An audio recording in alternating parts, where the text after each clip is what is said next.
from injury. They're up against Chelsea tonight, who suffered their first defeat of the season on their return to the Champions League in Munich. A pretty good performance, though. Cole Palmer seems to be back at his sparkling best. 2 changes from that game see Fofana in for Tosin at the back. Esteval also comes into the team. And a warm welcome back to Old Trafford for Alejandro Garnacho, who is on the bench tonight for Chelsea. Wow, what a result this is for Daniel Farke and Leeds United. Second win of the season, their first on the road, and it has come at Wolves, who are still without a point 5 games into the season. Stunning free kick there from Anton Stauer, and Palace have piled more misery on West Ham United. JP Mateta on the score sheet again. A 2-1 victory, and Graham Potter's problems deep tonight. Need to remind you of that on Saturday Night Football, because we've got a West London derby as well later. Fulham taking on Brentford. First, though, it is Manchester United and Chelsea in the company of Jamie Redknapp and the former Chelsea man Gary Cahill. Before we get their thoughts on tonight's game, let's hear from Ruben Amorim with David Craig. Well, Ruben, you said you need your players to be more clinical, more aggressive in the boxes. You've had a clear week to work on that. So take us through some of that work you've been doing in order to get more out of your players in those positions. Yeah, it's the first thing is to try to show the image of the last game and then work on that.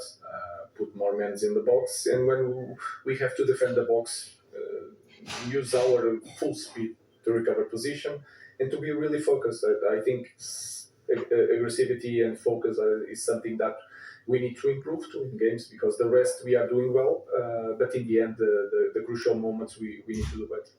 What part are you hoping Harry Maguire can play in that from the start today? I think his ability to defend the box. I think in this moment we need the experience also. So he can give us that, but we always try to put our best 11 against different opponents, and Harry Maguire is on the team today. With that, only one other outfield change as Casemiro comes into the midfield. So take us through the thinking there and the temptation perhaps to start Cunha and Mount when they're back fit. Why have they started on the bench today? We cannot risk players, and then we have another players, and if you are seeing that our focus and the way we play in both boxes is the thing that we need to change. Is also to show the players that it's not about to change the players all the time. It's to believe on what we are doing, and we are capable of doing that with all the players in the squad. And then when you return from injury, you have to be careful, because you cannot lose the Matheus and Mason for many games. And remember, no Europe this season for Manchester United, no Carabao Cup as well, so they've had a week to dwell on this, a week to work on it. We've had a week to talk about this formation as well. He said the Pope couldn't convince him to change his mind, so we perhaps shouldn't be surprised, Jamie, that he is sticking eternally with the 3 at the back. It's not going to change. So we can always forget about talking about it now. It's about how these players can make it work. That's the simple facts.